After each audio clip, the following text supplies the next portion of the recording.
पता होगा कि आज रात यानी 17 मई को 12 बजे रात से देश भर में लॉकडाउन 4 लागू होगा।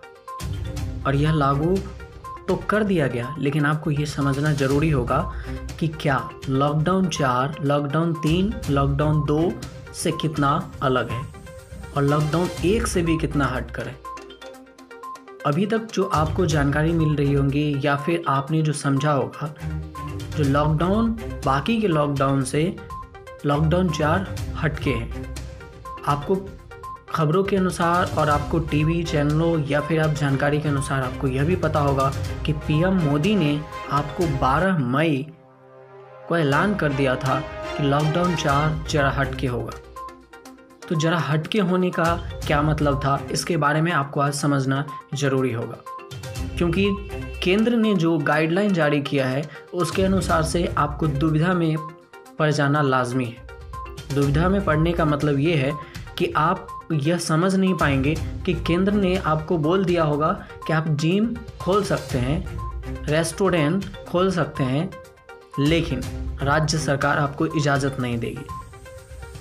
तो आपको ये समझना होगा, और इस समझने की कड़ी में मैं आज आपके सामने लेके आया हूँ कि लॉकडाउन 4 बाकी लॉकडाउन से अलग कैसे है। तो सबसे पहले बात कि आपको केंद्र ने जो गाइडलाइन जारी किया है उसमें क्या क्या चीज़ पाबंदी दी गई और किस पे पाबंदी नहीं है। अगर आप दिल्ली में हैं तो दिल्ली में आपको बता दें कि मेट्रो पर पाबंदी लागू की गई है। साथ ही देश के अन्य हिस्सों में भी स्कूल कॉलेज बंद रहेंगे।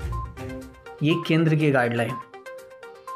गाइडलाइन में ये भी लागू किया गया है कि हॉटस्पॉट्स एरिया में सख्ती से लॉकडाउन को लागू किया जाएगा।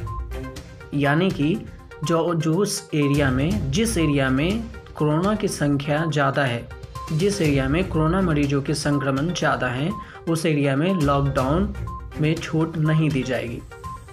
अब लॉकडाउन में कौन से ऐसे निर्देश हैं जिसे पढ़ के आप कंफ्यूज हो सकते हैं, वो ये कि आपको 31 मई तक सभी gym, cinema hall, shopping mall, swimming pool, entertainment park, theatre, bar और सभागार मतलब सेमिनार, जिसमें आप किसी के साथ बैठ के मीटिंग हॉल या फिर स्पीच दे पाते थे, वो सारे बंद रहेंगे। साथ ही मेट्रो रेल सेवाएं भी बंद रहेंगी और सामान्य हवाई सेवा भी बंद रहेंगी। साथ ही नेशनल इंटरनेशनल हवाई सेवाएं भी बंद रहेगी। स्कूल, कॉलेज और कोचिंग सेंटर तो बंद रहेंगे ही। तो बात आती है कि फिर खुलेगा क्या, छूट क्या मिली। तो छूट ये है कि आप मॉल और जो भी दुकानें खुलेंगी उस दुकान के बीच में आपको डिस्टेंस का पालन करना पड़ेगा। यानी कि इंटर स्टेट बस सेवाएं खुलेंगी। मतलब आप जिस राज्य में हैं, राज्य सरकार को ये निर्देश दी गई है कि अगर आप चाहें तो इंटर स्टेट मतलब आप अपने राज्य के अंदर ही बस सेवाएं चालू कर सकते हैं। पान गुटखा बिकेगा, मिठाई की दुकान खुलेगी। शादी समारोह में भी कंडीशन लगाया गया है, वो ये कि 50 लोगों के शामिल होने की इजाज़त दी गई है। मतलब आप 50 से ज़्यादा लोग एक शादी में शामिल नहीं हो सकते।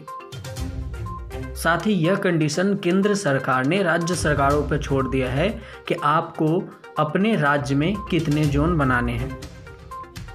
3 जोन हैं, आपको समझना पड़ेगा कि रेड जोन, ऑरेंज जोन और ग्रीन जोन। रेड जोन वो कहलाता है जहाँ पे आपको बड़ी संख्या में कोरोना संक्रमण के मरीज पाए जाते हैं। ऑरेंज जोन जहाँ पे पहले कोरोना के मरीज थे लेकिन वो धीरे धीरे ठीक हो रहे हैं, मतलब कंट्रोल में है।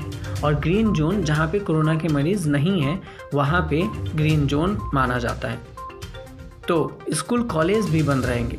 और एक चीज़ आपको ये समझना ज़रूरी होगा कि राज्य सरकार को भी ये निर्देश दिया गया है कि पूजा स्थल यानी कि मंदिर और मस्जिद में मनाई जाने वाली कोई भी फंक्शन बंद रहेंगे। मतलब आप मंदिर मस्जिद में कोई भी चर्चा, सभा, पूजा नहीं कर सकते हैं। साथ ही आपको ये भी समझना ज़रूरी है कि लॉकडाउन 4 अन्य से अलग कैसे है। अगर आप क्रिकेट देखने के शौकीन हैं या फिर जो क्रिकेटर खिलाड़ी हैं, उनके लिए ग्राउंड, खेल का मैदान तो खोल दिया गया, यानी खेल होंगे लेकिन आप जाके आंखों देखी नहीं देख सकते। मतलब खेल की इजाज़त दे दी गई लेकिन दर्शक नहीं जा सकते। कोई भी ऐसी चीज़ जिसमें दर्शकों की भीड़ हो वो सेवाएं चालू नहीं की गई है। तो आपको ये ज़रूरी समझना चाहिए और ये ध्यान से जानकारी लेनी चाहिए कि कौन सी चीज़ें खुलेंगी और कौन सी चीज़ें नहीं।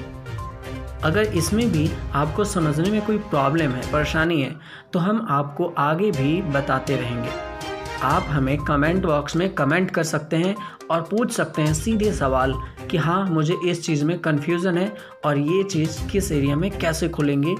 चाहे आप किसी भी राज्य के हों, आप बिहार, यूपी, झारखंड, मध्य प्रदेश, दिल्ली या फिर देश के अन्य भाग में हैं, अगर आप ये ऑडियो सुन रहे होंगे, अगर आपको ये वीडियो देख रहे होंगे, तो आपको कोई भी ऐसी कठिनाई हो तो आप ज़रूर MCM न्यूज़ के कमेंट बॉक्स में कमेंट करें और बताएं। मैं आपके कमेंट को देख के आपको रिप्लाई के लिए अगले न्यूज़ तुरंत बना के आपके सामने रखूँगा। कुछ चीज़ें और हैं जिसको आपको समझना ज़रूरी है। इस लॉकडाउन में जो 2 जोन और ऐड किया गया है वो जोन है बफर जोन और कंटेनमेंट जोन। जैसा कि मैंने आपको पहले बताया कि पहले 3 जोन थे, red zone, green zone, orange zone. इसके अलावा 2 जोन को और ऐड किया गया है, वो बफर जोन और कंटेनमेंट जोन। इन 2 जोनों के फैसला राज्य सरकारें लेंगी, यानी कि अगर घरेलू काम के लिए कोई भी उड़ान का प्रयोग किया जाता है तो उसकी इजाज़त होगी। घरेलू एयर एम्बुलेंस और सुरक्षा व्यवस्था के लिए उड़ानों की इजाज़त होगी, यानी कि आप इसके लिए घरेलू एयर एम्बुलेंस का प्रयोग कर सकते हैं। मेडिकल सेवाएं भी चालू रहेंगी, साथ ही साथ प्रेस की भी एंट्री चालू रहेगी। अगर 2 राज्यों की सहमति होती है कि एक राज्य से दूसरे राज्य में बस सेवाएं की इजाज़त दी जाए तो 2 राज्य आपस में बात करके उन सेवाओं को चालू कर सकते हैं। तो इस लॉकडाउन को समझने के लिए PM मोदी की उन बातों को याद रखना जरूरी पड़ेगा जिसमें उन्होंने कहा था कि लॉकडाउन 4 सबसे अलग होगा और नए नियमों वाला होगा, यानी हम जीवन को प्रभावित भी नहीं होने देंगे और लॉकडाउन में कोरोना को भी मात देने की तैयारी करेंगे। तो इसलिए आपको ये समझना जरूरी है। साथ ही कुछ राज्यों में ये भी इजाज़त दी गई है कि धारा 144 लागू की जाएगी।